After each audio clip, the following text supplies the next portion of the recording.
పరిశుద్ధమైన దేవుడా, పరిశుద్ధమైన నామానికి వందనాలు. స్తోత్రం. ఈ రీతిగానైనా మీ సన్నిధిలో మరలా ఈ ఉదయకాలపు ఆరాధనలో మేమునైనా ప్రార్థించుకోవడానికి, పాడుకోవడానికి, నీ వాక్యమును వినడానికి మాకు ఇచ్చినటువంటి శ్రేష్టమైన సమయాన్ని బట్టి మరొకసారి మీకు స్తుతులు చెల్లించుకుంటున్నాను. నాకంటే ముందుగా నిలవబడిన ఆయన సాక్ష్యాన్ని పంచుకున్నటువంటి తల్లి గారిని మీ చేతులకు అప్పగిస్తున్నాను. నాయన, ఆ బిడ్డ జీవితంలో నాయన మీరు చేసినటువంటి కార్యాన్ని బట్టి మీకు స్తుతులు చెల్లిస్తున్నాను. బిడ్డలో ఉన్నటువంటి ప్రతి విధమైన బలహీనతను తీసి ఆ బిడ్డను మీరే కాచి కాపాడండి. ఇంకనూ మీకోసం నమ్మికతో, అవునయ్యా మీరు ఏదైనా చేయగలిగిన సమర్థులు, మీరు లేకపోతే మేము అక్కడ బ్రతకగలం, మీరు మమ్మల్ని ఉండమంటున్నారు కనుకే ఉంటున్నాం భూమి మీద. మీరు మమ్మల్ని పిలిచిన రోజు మేము ఏ ఉద్యోగంలో ఉన్నా, మేము ఏ పదవిలో ఉన్నా, మేము ఎంత అంతస్తులు కలిగిన బిల్డింగులో ఉన్నా వదిలి రావాల్సిందే. మీరు పిలిచేంత వరకే భూమి మీద మా మనుగడ. మీరు పిలవగానే ఈ లోకమును మేము ఖాళీ చేయాలి. అప్పటి వరకు కూడా నాయన మీకు ఇష్టమైన బిడ్డలుగా మీరే మమ్మల్ని వాడుకొని అపవిత్రమైన ముచ్చటల వైపునైనా మా ఆలోచనలు తిరగక సత్యవాక్యం వైపు నా ఆలోచనలు తిరుపుకొని నిజాన్ని నాయన నిర్భయంగా అంగీకరిస్తూ నిజం పట్ల అవగాహన కలిగిన బిడ్డలుగా బ్రతుకుతూ త్వరలోనే రానయున్న యేసుక్రీస్తు ప్రభుల వారి రాకడలో నాయన మేమందరము పిల్లలుగా ఎత్తబడినట్లుగా కృప చూపించమని కోరుకుంటూ ఏదైనా మాట్లాడబోచున్న నాకు మీ సహాయాన్ని ఇచ్చి మాకును మా అందరికి కావలసిన కొన్ని మాటలు మీరే అందింపజేసి కృప చూపించమని కోరుకుంటూ క్రీస్తు యేసు వారి ప్రశస్తమైన నామమున ప్రార్థించే వేడి కూర్చున్నారు తండ్రి. ఆమె కూడి వచ్చినటువంటి మీ అందరూ కూడా మన ప్రభువు రక్షకుడైన క్రీస్తు యేసు వారి దివ్యమైన నామాన్న నా ప్రత్యేకమైన వందనాలు తెలుసుకుంటున్నాను. పిల్లరా, దేవుని మాటలు మాకు అర్థమైనప్పుడు, దేవుడు చెప్పే మాటలు మన హృదయానికి అందినప్పుడు మన జీవితాలు చాలా బాగుంటాయి. ఒకగానొక సమయంలో ఏం జరిగిందంటే, జాగ్రత్తగా ఉన్నాం. ఒకగానొక సమయంలో ఏం జరిగింది అంటే, దెయ్యం గురించి మీతో మాట్లాడాను కదా, సాతాను గురించి మీతో మాట్లాడాను. ఈ సాతాను ఒకరోజు దేవుని దగ్గరికి వెళ్ళిందట. దేవుడు ఒక సభలో కూర్చున్నాడట. ఆ సభలో దేవదూతలన్నీ కూడా దేవుడి దగ్గరికి వెళ్ళాయట. ఈ దేవదూతలన్నీ కూడా వెళ్ళిన సభలోనికి ఆ దేవదూతలతో పాటు ఈ దెయ్యం కూడా వెళ్ళి నిలబడగానే దేవుడు అపవాదం చూసి ఏంటి సంగతి వచ్చేవి అని అడిగాడు. అడిగితే అపవాదం అంటుంది, నేను భూమి మీద ఇటు అటు తిరుగుతూ వచ్చాను. భూమి మీద ఏం చేస్తుందంట? అది తిరుగుతూ ఉంటుందట. అంటే మనందరం కూడా దెయ్యానికి తెలుసా అంటే, దెయ్యానికి మనందరం కూడా తెలుసు. ఇప్పుడు మనుషులందరి కోసం ఒక మంచి ఆలోచన దేవుని దగ్గరికి తీసుకెళ్ళింది. ఏం తీసుకెళ్ళి ఏమంటుందో చూద్దాం ఒకసారి. యోబు గారు రాసినటువంటి గ్రంథం 2వ అధ్యాయం. యోబు గారు రాసినటువంటి గ్రంథం 2వ అధ్యాయము 4వ వచనంలో దేవుడి దగ్గర మాట్లాడుతుంది అపవాది. ఏమని మాట్లాడుతుందో తెలుసా? నేను చదువుతానన్నా జాగ్రత్తగా. అపవాది ఇలా మాట్లాడుతుంది, చర్మము కాపాడుకున్నటకు చర్మమును, తన ప్రాణమును కాపాడుకున్నటకై తనకు కలిగినది యావత్తు ఎవరిస్తారట? నరుడు అంటే ఎవరు? మనమే, మనుషులు. మనుషుల కోసం పరిశీలించిన అపవాది, మనుషుల గుణగణాలను తెలుసుకున్న అపవాది దేవుని దగ్గరికి ఎందుకు చెప్తుంది? మనిషికున్న గుణం ఏంటో తెలుసా? తనకి చర్మం అంటే చాలా ఇష్టం, ప్రాణం అంటే చాలా ఇష్టం. దానికోసం మనిషి ఏదైనా చేస్తాడు. ఏదో యోబు నువ్వు గొప్ప భక్తుడు అంటున్నావు, యోబేం భక్తుడు కాదు. మనిషి తన శరీరాన్ని కాపాడుకోవడానికి, తన ప్రాణాన్ని కాపాడుకోవడానికి ఏదైనా చేస్తాడు. యోబు ఏం చేస్తాడు తెలుసా? భక్తి పేరట నటిస్తున్నాడు. మీ దగ్గర ఏం చేస్తున్నాడట? భక్తి పేరట నటిస్తున్నాడు యోబు. మనిషికున్నది ఏంటంటే తన శరీరాన్ని కాపాడుకోవడానికి, రోగం రాకుండా కాపాడుకోవడానికి, బాధ రాకుండా కాపాడుకోవడానికి, ఇబ్బంది రాకుండా కాపాడుకోవడానికి, తన శరీరంలో ఎటువంటి బలహీనత రాకుండా చేసుకోవాలంటే ఏం చేయాలి అని ఆలోచిస్తూ ఉంటాడంట మనిషి. ఇలా ఏం చేస్తే బాగుంటుందన్న ఆలోచనతో తనకు రోగము రాకుండా కాపాడుకోవడానికి నీ దగ్గరకు వచ్చి భక్తిని నటిస్తున్నాడే గాని తాను మరో విధమైన భక్తి ఏమీ నీలో లేదు. ఈ విషయంలో అపవాది ఒకవేళ యోబు విషయంలో అబద్ధాన్ని చెప్పిందేమో గాని మనుషుల విషయంలో మాత్రం ఖచ్చితంగా నిజాన్నే చెప్పింది. మనిషి అంట భక్తి పేరట నటిస్తున్నాడు అని చెప్తుంది. ఎవరు చెప్తున్నారు అనుకుంటున్నారు మాట? సాక్షాత్తు అపవాది మనను గురించి దేవుడికి చెప్తుంది. ఏమని చెప్తుంది అంటే, మనిషి తన ప్రాణాన్ని కాపాడుకోవడానికి, తన దేహాన్ని కాపాడుకోవడానికి ఎంత నటన భక్తి అయినా చేస్తాడు. నువ్వేదో ప్రార్థన చేస్తున్నారు గనక, నువ్వేదో వాక్యాలు చెప్తున్నారు గనక, నీ దగ్గరికి ఏదో మానకుండా ప్రార్థనకు వస్తున్నారు గనక వారిది భక్తి అనుకుంటున్నావా? భక్తి కాదు. వారి శరీరానికి ఏ రోగం రాకుండా నువ్వు చేస్తావని, వారి శరీరానికి ఏ బలహీనత రాకుండా నువ్వు చేస్తావని, ఆ బలహీనతలు రాకుండా నువ్వు ఆపుతావనే భక్తులు చేస్తున్నారు తప్ప పొరపాటును వాళ్ళ శరీరానికి బలహీనతను రప్పించు, పొరపాటును వారి మీదకి ఏదైనా రోగాన్ని పంపించు, పొరపాటును ఒక భయంకరమైన రోగం ఏదైనా వారిని దాడి చేయడానికి పంపించు, నీ పట్ల విశ్వాసం ఇట్టే మాయమైపోతే వాళ్ళ సంగతి నాకు బాగా తెలుసు. ఎలా తెలుసు నీకంటే అంటుంది, నేను భూమి మీద అటు ఇటు తిరుగుచూ నీ దగ్గరకు వచ్చాను. యోసేపు దగ్గరికి వెళ్ళాను, ముని దగ్గరికి వెళ్ళాను, యేసు దగ్గరికి వెళ్ళాను, షీను దగ్గరికి వెళ్ళాను. ఎవరి భక్తి ఏంటో, ఎవరి జీవితం ఏంటో నాకు బాగా తెలుసు. వారి భక్తి అంతా ఏంటో తెలుసా? ఏం కాదు, భక్తి పేరట నటిస్తున్నారు. పొరపాటున వారి మీద ఒక భయంకరమైన రోగాన్ని పంపించు. ఇక చూడు, నువ్వు రోగం పొరపాటున వారి జీవితాల్లోకి వచ్చిందా, నువ్వు ఉండవు, నీ భక్తి. ఇది దెయ్యం చేసేది, ఇదే దెయ్యం చేసేది. ఈరోజు పొరపాటున మన జీవితాల్లోనికి కరోనా అనే వ్యాధి ప్రపంచమంతా తాండవిస్తుంది. అవునా కదా? వస్తుంది. పొరపాటున మన జీవితాల్లోనికి అది ఏమన్నా వచ్చిందనుకోండి, అంతే సంగతి. ఏం చేస్తామక? ఏం చేస్తాం? అప్పుడు బయటపడిపోతామండి. భక్తుల జీవితాలు అప్పుడే బయటపడతాయి.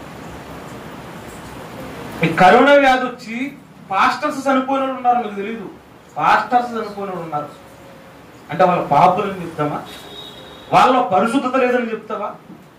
అలా కనడానికి వీలే లేదు. ఎప్పుడు ఒకటి గమనించాలి, భక్తి అనేది రోగానికి సంబంధించినది కాదు, శరీరానికి సంబంధించినది అసలు కాదు. రోగము రావచ్చు, పోవచ్చు. ఈ రోజు నేను మాట్లాడుతున్నాను, రేపు పొద్దున ఇక్కడ ఉండొచ్చు, లేకపోతే హాస్పిటల్లో నాకే కరోనా వచ్చి ఉండొచ్చు, రావచ్చు. అది అంటే రోగం రాగానే దేవుడు లేడు, రోగము రానంత కాలం దేవుడు ఉన్నాడు అనడం అసలు అది చాలా తప్పు. అప్పుడు మనం ఏం చేస్తామని తెలుసా? ఖచ్చితంగా దెయ్యపు మాటనే మనం నెరవేర్చేస్తున్నాం. మన భక్తి అబద్ధం అన్న విషయం క్లియర్ గా తెలిసిపోతుంది. అది అంతం చూడండి, ఎంత ధైర్యంగా మాట్లాడుతుంది చూడండి. అపవాది నీకేం తెలుసు? వాళ్ళ కోసం శర్మాన్ని కాపాడుకోవడానికి శర్మాన్నైనా తెచ్చుకుంటారు. వారు ప్రాణాన్ని కాపాడుకోవడానికి ఎంత పనైనా వాళ్ళు చేస్తారు.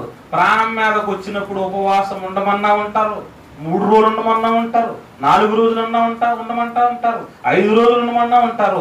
ఆ ప్రాణం అలా కాపాడి ఆ రోగాన్ని అలా తీసి మళ్ళా వాళ్ళ జీవితం ఉత్తిదే, వాళ్ళ భక్తి ఉత్తిదే అని చెప్తుంది. మన భక్తి అంతా అబద్ధం అని చెప్తుంది.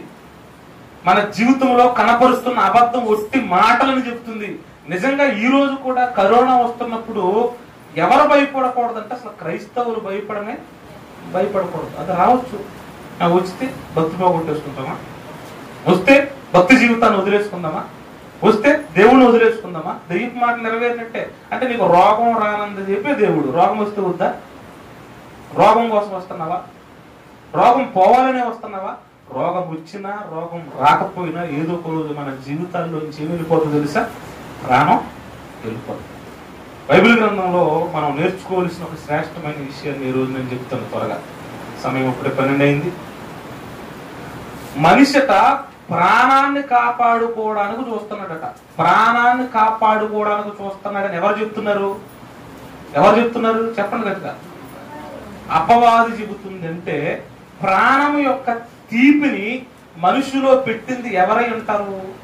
అపవాది ఇంత చక్కగా మాట్లాడుతుందంటే, అపవాది ఇంత చక్కగా మనిషి జీవితం కోసం వర్ణిస్తుందంటే, ప్రాణము యొక్క తీపిని, ప్రాణాన్ని ప్రేమించుకునే తత్వాన్ని మనుషులో పెట్టింది ఎవరో తెలుసా? ఈ అపవాదే. చూద్దాం ఒకసారి హెబ్రీయులకు రాసిన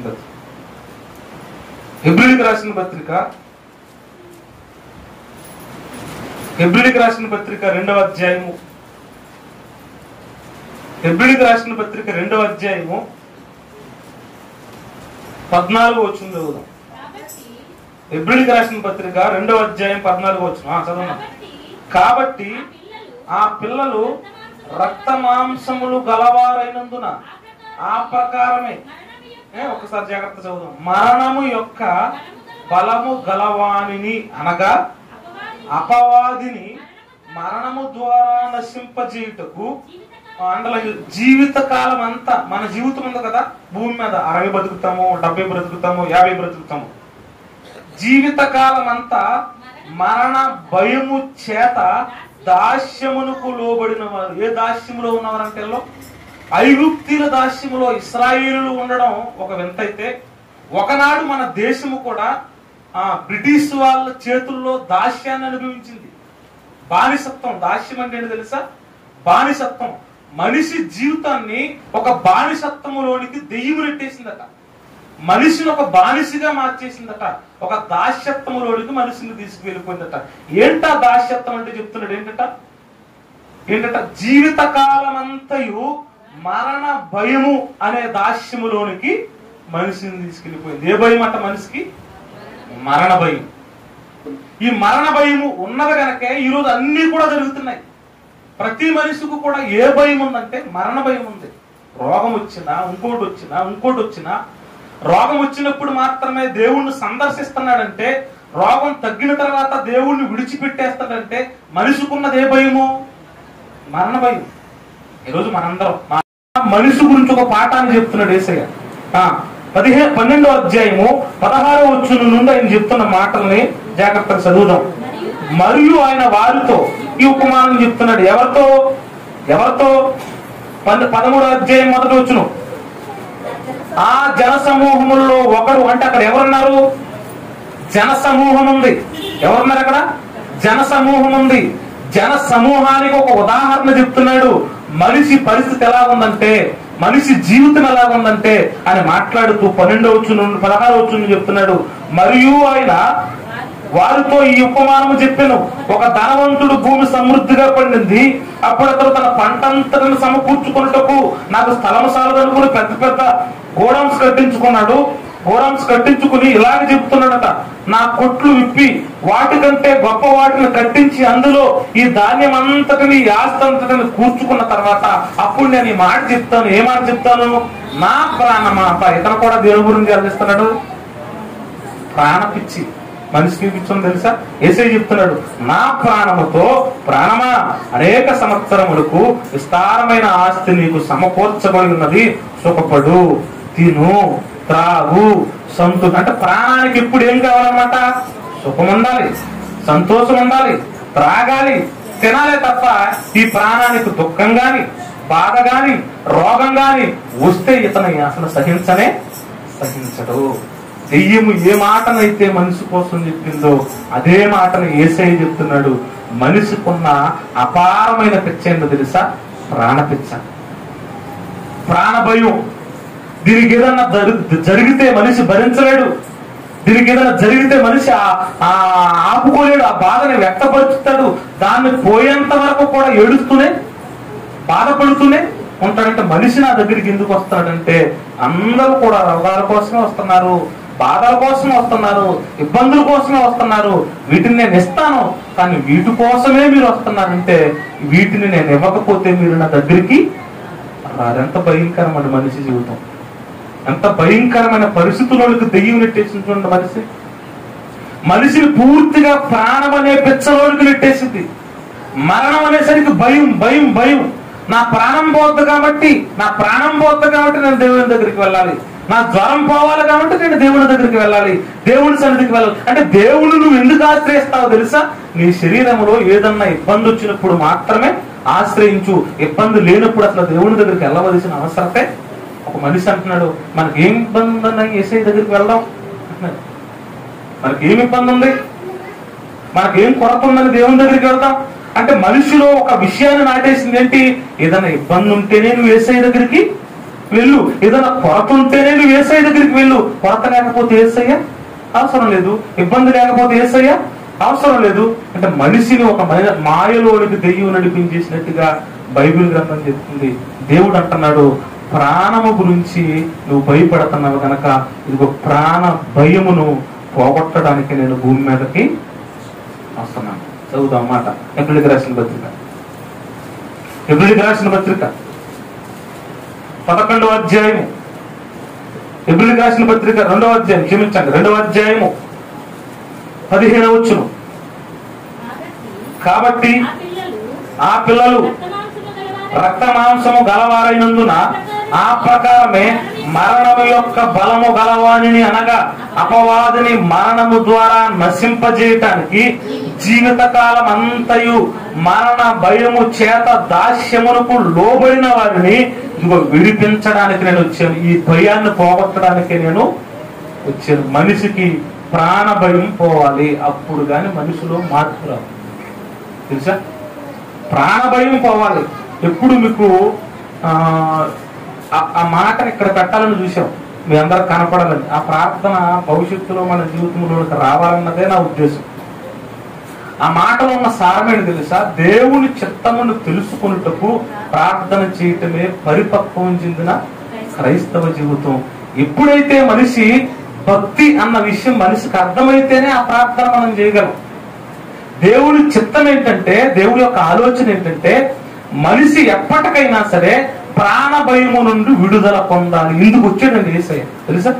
యేసయ్య భూమి మీదకి ఎందుకు వచ్చాడంటే మనలో ప్రాణ భయం పూర్తిగా పోగొట్టాలి. ప్రాణ భయం పూర్తిగా పోగొట్టాలి. ప్రాణం కోసం కాదు రావాల్సింది దేవుని దగ్గరికి. ప్రాణము ఉన్నా ప్రాణము లేకపోయినా మనం దేవునిలోనే ఉండాలి, దేవునిలోనే ఉండాలి. పౌలు అంటాడు ఒక మాట, చదువుదాం. కొరింథీయులకు రాసిన పత్రిక, కొరింథీయులకు రాసినటువంటి పత్రిక, కొరింథీయులకు రాసినటువంటి 2వ పత్రిక 5వ అధ్యాయంలో పౌలు మహాభక్తుడు మాట్లాడుతున్న మాట చూడండి ఎంత బాగుంటుందో. 9వ వచనం. కావున దేహమందు ఉన్నను దేహమును విడిచినను నేను ఆయనకి ఇష్టడిగానే బతుకుతాను అంటున్నాడు. చూసారా? దేహమందు ఉన్నా ఆయన వాడిగానే బతుకుతాను, దేహమందు లేకపోయినా నేను ఆయన వాడిగానే ఉండాలి. దేహములో చాలా వస్తాయి మార్పులు. వాతావరణాన్ని బట్టి రావచ్చు, లోకాన్ని బట్టి రావచ్చు, మనిషి ప్రయోగాలను బట్టి రావచ్చు, అపవాది ప్రేరణ బట్టి రావచ్చు, ఎన్నైనా రావచ్చు. దేహం మీద దాడులు, దాడొచ్చినప్పుడు ఒకలాగా, దేహము బాగున్నప్పుడు ఒకలాగా భక్తులు కొనసాగిస్తే దేవుడు అంటున్నాడు అసలు అది భక్తే కాదు. యేసయ్య భూమి మీదకి వచ్చి వాక్యం చెప్పడం మొదలు పెట్టాడు. ఏమని చెప్పడం మొదలు పెట్టాడు తెలుసా? చదువుతాం. లోకా సువార్త, లోకా గారు రాసిన సువార్త 14వ అధ్యాయం 26వ వచనం. లోకా గారు రాసినటువంటి సువార్త 14వ అధ్యాయము 26వ వచనం. మరలా బహు జన సమూహములు ఆయనతో కూడా వెలుచున్నప్పుడు, చాలా మంది వెంబడిస్తున్నారండి. మనకు లేక మాయ మాటలు చెప్పి జనాలను లాక్కోవచ్చు కదా. నిజాన్ని చెప్తాడు ఇప్పుడు. ఏం చెప్తున్నాడు చూడండి. బహుజన సమూహం ఆయనతో కూడా వెంబడించున్నప్పుడు ఆయన వారి తట్టు తిరిగి, ఎవడైనను నా యొద్దకు వచ్చి తన తండ్రిని, తల్లిని, భార్యను, పిల్లలను, అన్నదమ్ములను, అక్క చెల్లెండులను ఆ చిత్తడుతుంది తన ప్రాణమును సహా ద్వేషింపకుంటే ఉండలేడు నాకు శిష్యుడుగా. నా దగ్గర భక్తులు కొనసాగించలేడు.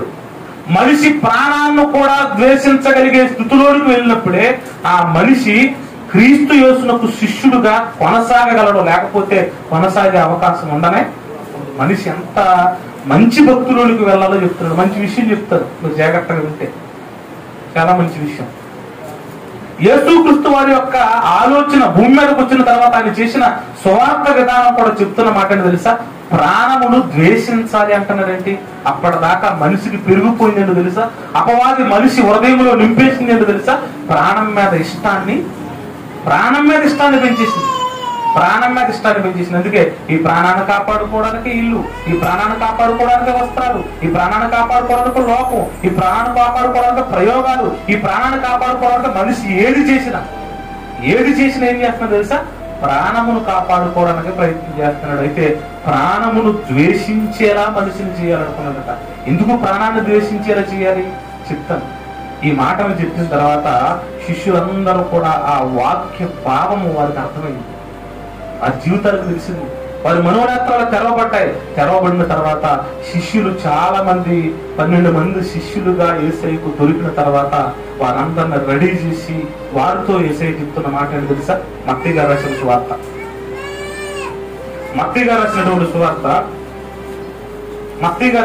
సువార్త 28వ అధ్యాయము 19వ వచనం. మత్తయి సువార్త 28వ అధ్యాయం 19వ వచనంలో శిష్యులతో ఇప్పుడు యేసయ్య మాట్లాడుతున్నాడు ఏమని? కాబట్టి మీరు వెళ్ళి సమస్త జనులను శిష్యులుగా ఉండాలంటే ఏం కావాలని చెప్పాడు అక్కడ? ప్రాణమును ద్వేషించకపోతే యేసయ్యకు శిష్యులుగా మనం మారలేము. ఇప్పుడు సమస్త జనులను కూడా ఎలా మార్చమంటున్నాడు? శిష్యులుగా మార్చమంటున్నాడు. అంటే శిష్యులుగా మార్చడం అంటే అర్థం ఏంటి? సమస్త జనులు యేసయ్య దగ్గరకు వచ్చిన ప్రతి ఒక్కరు కూడా ప్రాణాన్ని ద్వేషించగలిగే స్థితిలోనికి వెళ్ళాలి. ఎందుకు? ప్రాణాన్ని ప్రేమించే స్థితిలోనికి అపవాది చేసింది, ఆ ప్రాణాన్ని ద్వేషించే స్థితిలోనికి యేసయ్య నేర్పించడానికి భూమి మీదకైనా వచ్చాడు. తర్వాత మీరు ఆలోచించగలిగితే, ఆ విషయాన్ని మీరు గమనించగలిగితే, అక్కడ నుంచి భక్తుల జీవితాలు మీరు చూసుకుంటూ వెళ్ళిపోండి. ఎవ్వరు కూడా ప్రాణాలను ఇష్టపడినట్లుగా బైబిల్ గ్రంథంలో కనిపించదు. ఎవ్వరూ ఇష్టపడినట్టుగా కనిపించదు. ఉదాహరణకు కొన్ని మాటలు చూపిస్తాను చూడండి. అపోస్తుల కార్యములు 20వ అధ్యాయము, అపోస్తుల కార్యములు 20వ అధ్యాయము 24వ వచనం. అపోస్తుల కార్యం 20వ అధ్యాయం 24వ వచనం. అయితే దేవుని కృపా సువార్తను గూర్చి సాక్ష్యమిచ్చుటయందు నా పరుగును నేను ప్రభువైన యేసు వలన పొందిన పరిచర్యను తుదముట్టింపవలనని నా ప్రాణమును నాకెంత మాత్రము ప్రియమైన దానిగా. పౌలు ఎలా మారిపోయాడు తెలుసా? అసలు తన ప్రాణం అంటే ఇష్టము లేనివాడిగా మారిపోయాడు. ఒక యోబు గారు ఎలా మారిపోయారో ప్రాణం అంటే ఇష్టము లేనివాడిగా, పౌలు గారు కూడా దేవుడిలోకి వచ్చిన తర్వాత, దేవుడి దగ్గరకు వచ్చిన తర్వాత, దేవుడిని నమ్మిన తర్వాత, స్వార్థ అంటే ఏంటో అర్థమైన తర్వాత పౌలు తన భక్తి జీవితాన్ని ఎలా మార్చుకున్నాడు తెలుసా? అసలు తన ప్రాణాన్నే ఇష్టపడతాను. ఎలా మారిపోయాడంటే, బ్రతుకుటైతే క్రీస్తు, చచ్చిపోతే లాభం. చనిపోతే నాకు లాభం ఉంది, నేను బతికేననుకో ఏదొచ్చినా దేవుని కోసమే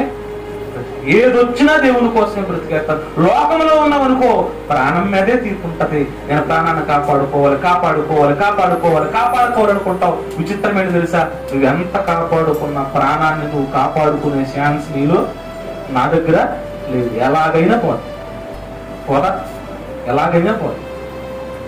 బాలసుబ్రహ్మణ్యం గారు ఉన్నారు, దేవుళ్ళకి రాలేదైనా ప్రాణాన్ని కాపాడుకోవడానికి చాలా ప్రయత్నాలు చేశారు తన కుటుంబ సభ్యులు. ప్రాణం ఆగిందా? పాస్టర్ గారు ఉన్నారు, కరోనా వచ్చింది, ప్రాణాన్ని కాపాడుకోవాలని వాళ్ళ కుటుంబీకులు హాస్పిటల్ తీసుకెళ్లారు. ప్రాణం ఆగిందా? ఆగలేదు. అంటే ప్రాణము నువ్వు కాపాడుకోవాలనుకుని ఎంత ప్రయత్నం చేసినా నీ ప్రాణము ఆగదు. దేవుడు ఉంచాలనుకున్నప్పుడు ఉంచుతాడు, దేవుడు తీసేయాలనుకున్నప్పుడు తీసేస్తాడంటే మన చేతుల్లో మన ప్రాణము లేదు అన్న విషయాన్ని అపవాది మరిగింపజేసేసి, ఏం కాదు నీ చేతుల్లోనే ఉంది, నువ్వేం చేస్తా తెలుసా? ఎక్సర్సైజ్ బాగా చేయి. ఏం చేయాలట? ఎక్సర్సైజ్ బాగా చేస్తేనట ఏంటంటే అది శ్వాస మీద ధ్యాస పెడితేనట ఏం పెరుగుతుందట? ఆయుష్ పెరుగుతుందట. ఏం పెరుగుతుంది అంటే శ్వాస మీద ధ్యాస పెడితే ఆయుష్ పెరుగుతుందా, మొన్న తమ్ముడు కలవరి చెప్పాడు, దేవుడి మీద ధ్యాస పెరిగితే దీర్ఘాయువు పెరుగుతుందని దేవుడు చెప్పాడా? దీర్ఘాయువు ఎలా పెరుగుతుంది అంటే దేవుడి మీద ధ్యాస పెడితే పెరుగుతుంది. అంతేకాదు శ్వాస మీద పెరిగితే శ్వాస మీదే ఉండాలట. అలా ముక్కంట గాలి వెళ్తుండగా పోతుండగా దానికోసం ఆలోచించాలట అని లెక్కేయాలట. నేను క్షణానికి ఎన్నిసార్లు శ్వాస విశ్వాసాలు చేస్తున్నాను, నా శ్వాస విశ్వాసాలు ఎన్నిసార్లు పిలుస్తున్నాను, ఎన్నిసార్లు వదులుతున్నాను అని లెక్క పెట్టుకుంటూ ఉంటారు. ఇలాగ అంటారు జరిగింది కళ్ళు మూసుకుని ఏదో అనుకుంటారు, ఏం కాదు లెక్కేస్తారు. లెక్కేసుకుంటారేమో డబ్బులు అనుకుంటారు, ఏం కాదు శ్వాస మీద ధ్యాస. అంటే శ్వాస మీద ధ్యాస ఉంటే ఆయుష్ పెరిగిపోద్దని మనిషి అనుకుంటున్నాడు. అలాంటి ఆలోచనలోనికి మనిషిని నడిపించేసి మనిషికి ప్రాణం మీద ధ్యాసను పెంచేసింది. కానీ మనిషికి ఉండవలసిన శ్రేష్టమైన గుణమేంటో తెలుసా? నా ప్రాణము దేవుని చేతిలో, ఎవరి చేతిలో ఉంది? దేవుని చేతిలో ఉంది. దేవుని చేతిలో ఉంది, నా చేతుల్లో లేదు. నా దేవుడు ఉంచాలి అనుకున్నప్పుడు ఉంచుతాడు, నా దేవుడు తీసేయాలనుకున్నప్పుడు తీసేస్తాడు. నేను ఎవరి మీద ధ్యాస పెంచుకోవాలంటే దేవుని మీద ధ్యాస పెంచుకోవాలని యేసుక్రీస్తు వారు బోధ విన్న తర్వాత అప్పటి నుండి శిష్యులు మనసులు మారడం మొదలు పెడుతున్నాయి. పౌలు గారు ఎలా మారిపోయారట? నా ప్రాణము మీద నాకెంత మాత్రము ప్రియమైన దానిగా నేను ఎంచుకున్నట్లేదు. ఒక్క పౌలు గారే కాదు, తర్వాత కాలంలో యేసుక్రీస్తు వారిని వెంబడించిన వారందరూ కూడా ఎలా మారిపోయారో ప్రకటన గ్రంథకర్త యోహాను గారు మాట్లాడుతున్నారు. చూడండి, ప్రకటన గ్రంథము 12వ అధ్యాయము 20, ప్రకటన గ్రంథము 12వ అధ్యాయము 11వ వచనం. వారు గొర్రె పిల్ల రక్తమును బట్టి, యేసుక్రీస్తు వారి రక్తం, తామిచ్చిన సాక్ష్యమును బట్టి వారిని జయించి ఉన్నారు. కానీ మరణము వరకు, ఎప్పుడు వరకట? మరణము వరకు తమ ప్రాణములను ప్రేమించిన వారు. దేవుణ్ణి వెంబడించిన వారు ఎవరట? వాళ్ళు తమ ప్రాణమును ప్రేమించిన వారు కాదు. మరి మనం ఎంత భయం వేస్తుందో, ఎంత బాధ వేస్తుందో.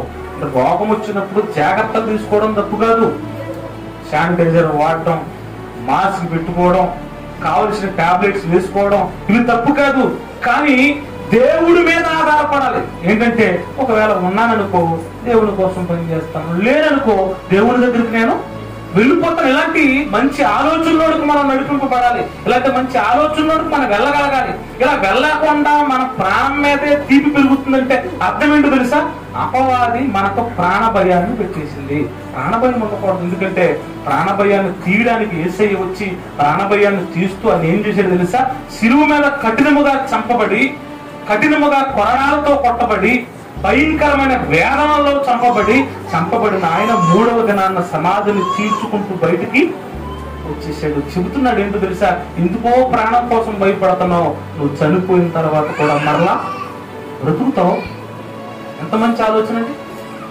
నువ్వు భయపడుతున్నావు, నువ్వు చనిపోయిన తర్వాత కూడా ఏమవుతావు తెలుసా? బ్రతుకుతావు. పౌలు గారు అదే మాట్లాడుతూ ఉంటారు. ఎందుకు అంత అవివేకంగా మీరు ప్రవర్తిస్తున్నారు? ఎందుకంత అవివేకంగా మీరు ఉంటున్నారు? మీ కళ్ళ ముందున్న విత్తనాన్ని చూడండి. విత్తనం చచ్చిపోయిన తర్వాత బ్రతుకుతుంది. నువ్వు వ్యవసాయం ఓడుస్తున్నావు తెలీదా? నీ ఇంటి దగ్గర ఎన్నో చెట్లను వేస్తున్నావు, నీకు తెలీదా? ప్రతి విత్తనం నాటుతున్నప్పుడు భూమిలో నాటుతున్న విత్తనం చచ్చిపోతేనే మొక్క అనేది వస్తుంది. చచ్చిపోయిన విత్తనంలోనే అంత అందమైన బ్రతుకుంటే నువ్వు చచ్చిపోయిన తర్వాత బ్రతుకు లేదన్నది ఎవరు? నీకు కూడా మంచి బ్రతుకు ఉన్నది. నీకు బ్రతుకు లేదని మాయ చేసేసి ఈ లోకంలో నీకు ప్రాణ భయాన్ని పెట్టేసి ఈ ప్రాణం కోసమే సుఖించు, ఈ ప్రాణం కోసమే బ్రతుకు, ఈ ప్రాణం కోసమే దేవుని దగ్గరికి వెళ్ళు, ఈ ప్రాణం కోసమే దేవుని సన్నిధిలో ప్రార్థన చేయి, ఈ ప్రాణం కోసమే దేవుని సన్నిధికి వెళ్ళని నిన్ను మాయ చేసి ప్రాణపు పిచ్చలో నిన్ను పెట్టేసి నీ మీదకు ప్రాణ భయాన్ని తీసుకొచ్చేసి పొరపాటు మీదన్న భయంకరమైన రోగము నీ మీదకు వచ్చేసరికి వెంటనే భయం దూరం పరిస్థితిని మనలోనికి రప్పించేసి, చూసావా నువ్వు దేవుని దగ్గరికి వెళ్ళావు, నీకు ఏమొచ్చేసింది? రోగం వచ్చేసింది. దేవుడు వదిలి యోగును టార్గెట్ చేసింది అదే. చూసావా, నువ్వు బలి ఇచ్చావు, నువ్వు నైవేద్యాలు అర్పించావు, నీ కొడుకుల కోసం ప్రార్థన చేసావు, ఎంతో యథార్థతను చూపించావు. చూసావా, నీకు రోగం వచ్చేసింది. రోగం వచ్చిన తర్వాత దేవుడు ఎందుకు? నువ్వు నమ్ముకున్నది రోగం రాకుండా దేవుడు కాపాడతాడనే కదా. తీరా రోగం వచ్చేసింది, ఇంకెందుకు దేవుణ్ణి వదిలే అన్నప్పుడు అపవాదితో అన్నట్టుగా అనిపిస్తుంది. ఏంటో తెలుసా? ఏమన్నాక ఆ మాట చదివినప్పుడు అలా ఏమనిపిస్తుంది తెలుసా? అపవాదితోనే ఆయన అన్నాడేమో అనిపిస్తుంది. యోగ గ్రంథం మొదటి అధ్యాయం, యోబు గ్రంథం మొదటి అధ్యాయము 21వ వచనంలో అపవాదితో మాట్లాడుతున్నట్టుగా ఉంటదన్నది. 20-21వ వచనంలో దానికి లొంగనట్టుగా, ఒరే నా భక్తి ఎలాంటిదో మీకు తెలీదు, నేను దేవుణ్ణి శరీరము కోసమో ప్రాణము కోసమో నమ్మలేదు, శాశ్వత జీవము కోసం నేను నమ్మాను. ఈ రోజు భూమి మీద ఉంటాను, రేపు పొద్దున మట్టిలో ఉంటాను, దేహం మన్నైపోద్ది కానీ నాలో ఉన్న ఆత్మ మన్నవనే చెప్తున్నాడు. చూడండి ఎంత మంచి మాట. నేను నా తల్లి గర్భం 20 వచ్చునుండమ్మా. అప్పుడు యోబు లేచి తన పై వస్త్రములు చింపుకుని తల వెంట్రుకలు బొరిగించుకుని నేల మీద సాష్టాంగపడి దేవుడికి నమస్కారము చేసి ఇలా అంటున్నాడు, నేను నా తల్లి గర్భములో నుండి దిగంబరిగా వచ్చి తిని మరలా దిగంబరిగానే వెళ్ళిపోతాను. దేవుడు నాకు ఇచ్చాడు ప్రాణాన్ని, దేవుడే నా ప్రాణాన్ని తీసుకుంటాడు. ఆరోగ్యం ఇచ్చేది ఆయన, ఆరోగ్యం తీసేది ఆయన. దేహంలో బలం ఇచ్చేది ఆయన, బలాన్ని తీసేది. లోకాన్ని ఇచ్చేది ఆయన, లోకములో నన్ను తీసేది ఆయన. నాకు సమస్తము దేవుడే. నాకు ప్రాణం మీద ఇష్టం లేదు, నా ప్రభువు మీదే నాకు ప్రాణం పెట్టుకుని నేను బ్రతుకుతున్నాను. నా ప్రాణనాథుడు ఎవరో తెలుసా? యోబు గ్రంథాన్ని మీరు తర్వాత చదువుకుంటూ వెళితే యోబు గ్రంథంలో ఒక చాట ఉంటది, నా విమోచకుడిని నేను చూడాలని నేను ఆశతో ఎదురు చూస్తున్నాను అంటారు. అంటే యోబు గారి కళ, యోబు గారి ఆలోచన ఏంటో తెలుసా? ప్రభు యొక్కకు చేరాలని తప్ప దేహంలో ప్రాణాన్ని కాపాడుకోవాలన్న ఆశ వారికి లేదంటే. భక్తి అంటే ఏంటో విషయం చెప్తాను మీకు. భూమి మీద రోగం వస్తుంది, భూమి మీద ఇబ్బంది వస్తుంది, పోతుంది. రోగం వచ్చినప్పుడు భక్తి, రోగము లేనప్పుడు భక్తి కాదు. రోగం వచ్చినప్పుడు, రోగము లేనప్పుడు కూడా మనం దేవుడి దగ్గర కనపరచవలసింది భక్తి. భక్తి అనేది రోగం వస్తే మారిపోయేది కాదు, రోగం రానప్పుడు లేకపోకుండా వెళ్ళిపోయేది కాదు. భక్తి అన్ని కాలాలలో ఒకలానే, అన్ని కాలాల్లో కూడా ఒకలానే ఉంటుంది. మీరు గమనించండి, మీరు గమనించండి. ప్రకృతి కాలానికి ఒక రకంగా మారుతూ ఉంటుంది. ప్రకృతి ఎలా మారుతుంది తెలుసా? కాలానికి ఒక రకంగా మారుతూ ఉంటుంది. వర్షాకాలం ఒక రకంగా ఉంటది, వేసవికాలం ఒక రకంగా ఉంటది, చలికాలం ఒక రకంగా ఉంటది. కానీ మనిషి అలా ఉండడానికి వీలు లేదు. ప్రకృతిలో కొన్ని చూసులు పెడుతూ ఉంటారు. ఓసర వెళ్ళి అన్న మాట ఎప్పుడైనా విన్నారు మీరు? ఓసర వెళ్ళి, ఒకరోజు ఓసర వెళ్ళి వీడియోస్ చూస్తున్నాను. ఆయన ఏం చేశాడంటే చెట్టు మీద పచ్చగా ఉన్న ఓసర వెళ్ళిని అలా చేత్తు పట్టుకుని నల్లటి బ్యాగులో తీసుకెళ్లి దాన్ని అలా పడేసి జిప్పెట్టేస్తే మరలా ఆ జిప్పు తీసి ఆ నల్లటి బ్యాగులో ఆ ఓసర వెళ్ళిని చూస్తే ఎలా ఉందో తెలుసా? నల్లగా ఉంది. ఎలా ఉంది? నల్లగా. మరలా దాన్ని తీసి ఆ నల్లగా మారిన ఆ ఓసర వెళ్ళిని తీసి మరలా పచ్చటి చెట్టు మీద అలా వదిలేడు. వెంటనే ఎలా కనపడుతుంది తెలుసా? పచ్చగా మారి. అంటే ఓసర వెళ్ళుకున్న గుణం ఏంటంటే ఏ పరిస్థితుల్లో అలా అది మారిపోతాయి. భక్తి అలా మారిపోయింది. భక్తి అంటే దేవుడి మీద ప్రేమ. ఆ ప్రేమ ఇప్పుడు ఎలా ఉందో అప్పుడు కూడా అలానే ఉంటది. లాజరు గారికి అన్ని ఉన్నప్పుడు అలాగైనా ఉన్నారు, ఆయనకు రోగం వచ్చినప్పుడు కూడా అలానే ఉన్నారు. యోబు గారికి రోగం రానప్పుడు అలాగే ఉన్నారు, రోగం వచ్చిన తర్వాత కూడా అలానే ఉన్నారు. అంటే భక్తిలో మార్పు అనేది ఉండనే ఉండకూడదు. అందుకే దేవుడు అంటున్నాడు, నేను భూమి మీదకి ఎందుకు వచ్చానంటే అపవాది మనిషికి ప్రాణ భయాన్ని పెంచేసింది, నేను ఆ ప్రాణ భయాన్ని తుంచడానికి భూమి మీదకి వచ్చాను. ప్రాణము భయముతో గుప్పెట్టుల్లో పెట్టుకుని బ్రతికేవాడు క్రైస్తవుడు కాదు. నా డైరీ మీద ఉంటుంది, ఎప్పుడో రాసేది తెలుసా? సేవ అంటే చావు కొరకు యావ. సేవ అంటే ఎలా ఉండాలి తెలుసా? చనిపోవడానికి యావ కలిగిన వారిగా ఉండాలి. ఎలాగో చనిపోతాం, కానీ మన చావు దేవుడి దగ్గరికి ఎలా వెళ్ళాలి, దేవుడి సన్నిధికి ఎలా వెళ్ళాలి. నాకు రోగం వస్తుందా, నాకు ఇంకోటి వస్తుందా, నాకు ఇంకోటి వస్తుందా, వీటి కోసం భయపడుతూ ఉన్న మనకి ఎప్పుడు భయపడుతూనే ఉంటాం. దెయ్యం అంటే ఎవరు భయపడతారు తెలుసండి? దెయ్యం అర్ధరాత్రి 12 గంటలకి ఎక్కడికైనా వెళ్ళడానికి భయపడుతున్నారంటే వాళ్ళ ప్రాణ భయం ఉంది తెలుసా?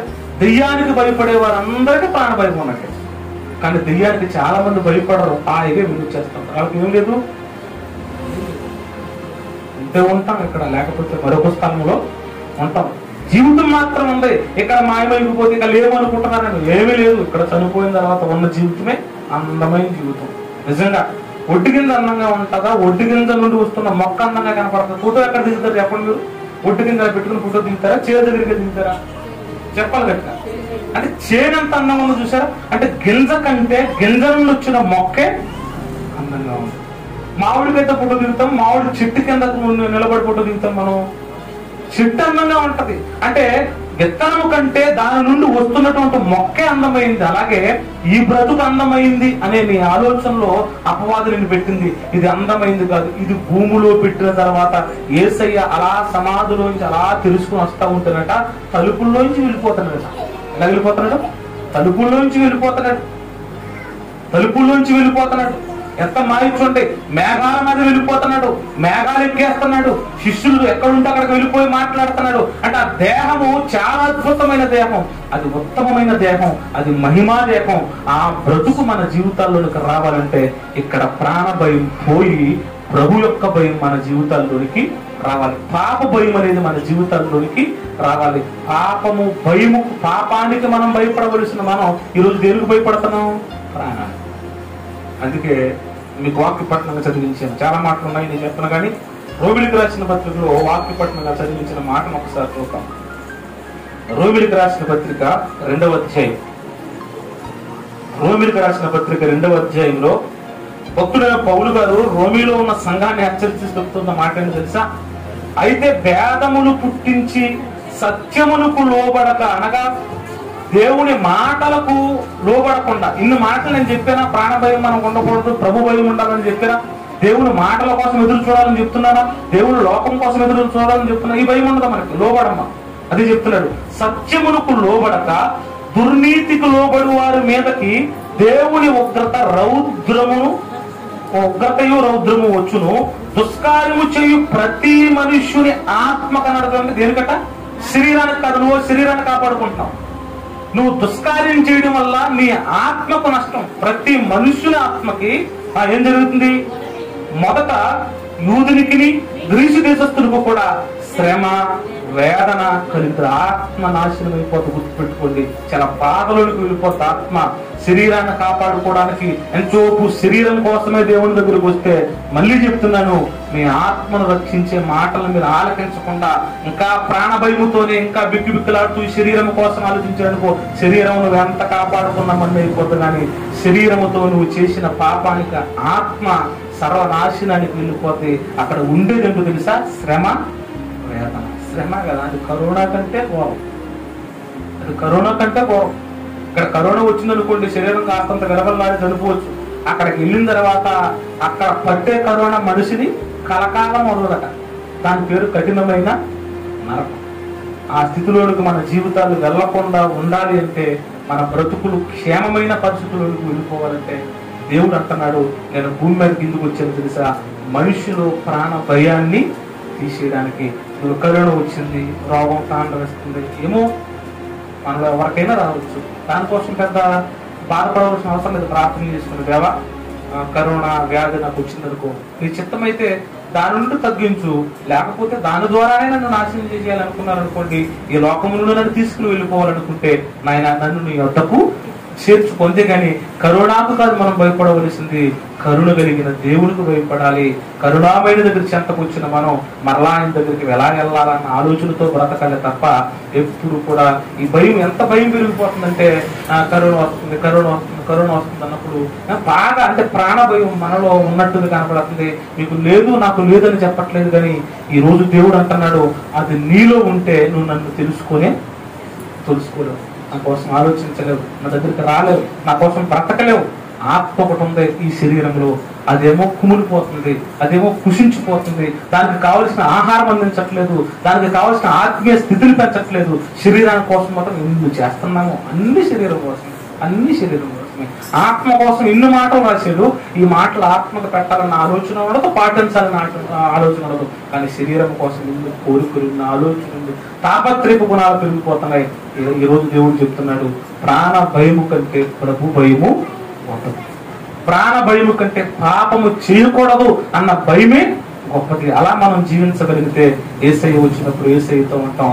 లేకపోతే కరోనా వచ్చినా కరోనా రాకపోయినా చచ్చిపోతాం. తర్వాత నీ స్థితి శ్రమ, వేదన పాలైపోతుంది. కనుక కరోనా కోసం ప్రార్థన చేద్దాం. దేవా, ఈ కరోనా భయంకరంగా వస్తుంది, దీనిని బట్టి నేను నా మీదకు రాగానే నేను నిన్ను దూషించేవాడిగా కాక యోబు గారిలా అర్థం చేసుకుని, కరోనాను బట్టో ఇంకొక కారణాలను బట్టో మిమ్మల్ని దూషించేవాడిగా కాక ఆ వ్యాధిలో ఉన్నా మిమ్మల్ని స్తుతించే గుణం మాకు ఈయన. ఒకవేళ ఆ వ్యాధిలోనే మమ్మల్ని తీసుకుని వెళ్ళిపోయి అనుకో, మీ యొక్క మమ్మల్ని చేర్చుకోడు తండ్రి అని ఆలోచించాలి తప్ప మనం ఏదో సాతాను ఆలోచన నెరవేర్చే వారిలాగా కరోనాను బట్టి భయపడిపోకూడదు. భయం భయం భయం భయం భయం భయం భయం. ఈరోజు మరణ భయం ఎక్కువైంది కనుకే మనిషికి ప్రభు భయం పూర్తిగా ఉండిపోతుంది. ప్రభు భయం ఉంటే మరణ భయం ఉండనే ఉండదు. చావు కోసం ఎదురు చూశారు భక్తులు. చదివారు కదా మీరు ప్రకటన గ్రంథంలో.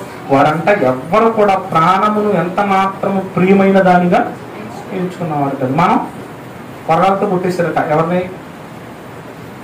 ఎవరిని పౌలు గారిని బెత్తాలతో కొట్టారట, రాళ్లతో కొట్టారట, ముమ్మారు వాడ పగులు సముద్రంలో శ్రమ పట్టాడట. మానేయచ్చు కదా ప్రాణం భయం వచ్చి.